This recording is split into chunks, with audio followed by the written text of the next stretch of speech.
Hello दोस्तों, good evening. कैसे हैं आप सभी। मैं कृष्णा आप सभी का आपके अपने YouTube channel maths wizard Krishna sir पे स्वागत करता हूं। देखिए, हम लोग जो है कैलकुलेशन सीरीज शुरू किए हैं जिसमें लगभग 8 क्लास हो चुकी हैं। ठीक ना। अगर पिछली कक्षाओं का आप लोग नहीं देखे हो तो प्लेलिस्ट से आप लोग जाके देख सकते हैं।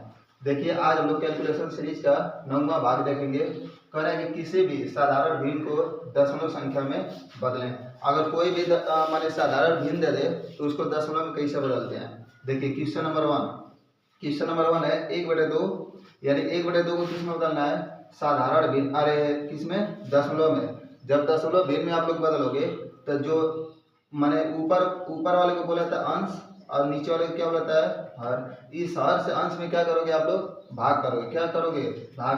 अर्थात 1 में 2 से क्या करोगे, भाग करोगे। यानी अब 2 का पढ़ा कई बार पढ़ दो कि 1 आवे नहीं जाएगा, तो आप लोग क्या करोगे, 0 वाले के जाओगे। तो 2 का पढ़ा 0 बार पढ़ोगे, क्या आएगा, 0। अब इसको घटाओ, कितना बचेगा, 1। अब यहाँ पे पॉइंट लगा के क्या लगाओगे,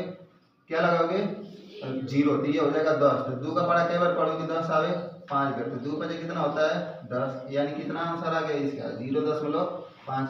यानी 1/2 को अब जब दशमलव में चेंज करोगे कितना आएगा, 0.5। अब देखिए, यहाँ से सीखने को ये मिला कि अगर कोई भी फ्रैक्शन में ऊपर जब अंश हमेशा छोटा रहे, ठीक ना, तो पहले से आप लोग 0 लगा सकते हो। ठीक ना। मैं डायरेक्ट आगे का सवाल करूंगा, इसी तरह डायरेक्ट 0 लगा दूंगा ना। देखिए, जैसे मान लीजिए 4 में करना है, क्या चीज, 4 में। तो यहाँ 4 में 5 से कर क्या करना है, भाग। तो यहाँ पहले 0 लगा दो, ठीक। तो ये हो जाएगा कितना, 40 हो जाएगा। क्या हो जाएगा ये, 40। तो 5 में पढ़ा कई बार पढ़ोगे, 40 आवे 8 बार। तो इसका आंसर 0 कितना आ जाएगा, 8। कितना आ जाएगा, 8।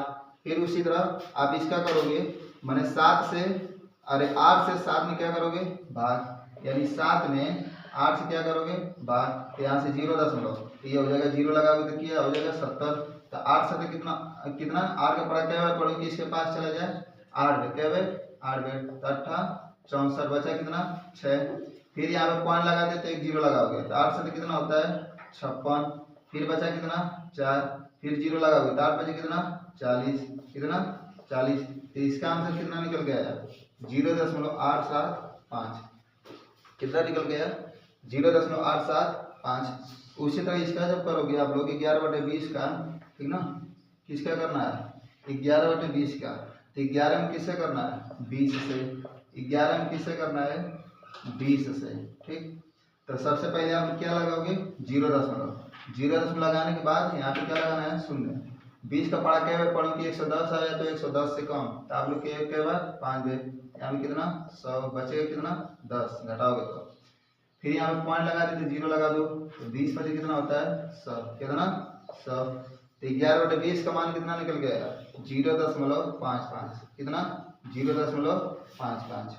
नेक्स्ट क्वेश्चन 9/10 दे रखा है, कितना, 9/10। तो 9 में किससे भाग करना है, 10 से। यहाँ से 9 और भाग करो किससे, 10 से। 0 लगा के यहाँ पे क्या लगाओगे, 0। तो 10 9 कितना होता है, 90। काटो कितना आएगा, 0। आंसर कितना निकल गया, 0.9। कितना निकल गया, 0.9। सेम जिस विधि से ये 5 सवाल हम लोग किए हैं, उसी प्रकार से इस सवाल को हम लोग करेंगे, ठीक ना। देखिए, क्वेश्चन नंबर 6 दे रखा है, कितना, क्वेश्चन नंबर 6 है आप लोग का 15/20। तो 15/20 जो है, इसको पहले सिंपल फ्रैक्शन में चेंज करेंगे। तो इस ये कट रहा है, तो 5 के कितना, 15 और 5 चौका 20, यानी 3/4। अब 3/4 हो गया, तो अब 4 से 3 में क्या करोगे, बाहर। यानी 3 और बाहर क्या आ जाएगा, 4। तो यहाँ पे सबसे पहले क्या आएगा, 0, यहाँ पे 0। 4 से कितना होता है, 28। बचा कितना, 2। फिर यहाँ पे 0, 4 बजे कितना आ गया, 20। 4/4 बचे, 4 बजे कितना, 20। आएगा आंसर कितना, 0.75। कितना आएगा इसका आंसर, 0.75। कितना आ जाएगा, 0.75। अब क्वेश्चन नंबर 7 देखेंगे हम लोग। तो यहाँ से 1 0 से 1 0 कटा, माने कट गया। 5 का पढ़ा कई बार पढ़ोगे, 10 आवे 2 बार। यानी 1/2 कितना, 2। 1/2 का मान यहाँ पे हम लोग निकाले तो कितना है, 0.5। 1/2 का मान 0.5। नेक्स्ट क्वेश्चन नंबर 8, 62 कितना, 100 दे रखा है। अब 62 में 100 से क्या करना है, भाग करना है। तो 62 में किससे करना है, 100 से भाग। 0.8 यहाँ पे 0। 100 छक्का कितना होता है 600, कितना 600, बचेगा कितना 20, पॉइंट लगा दिए तो यहाँ पे क्या लगाओगे 0। 100 गुना कितना 200, कितना 200, तो आंसर कितना आ जाएगा 0.62, कितना आ जाएगा 0.62। ठीक।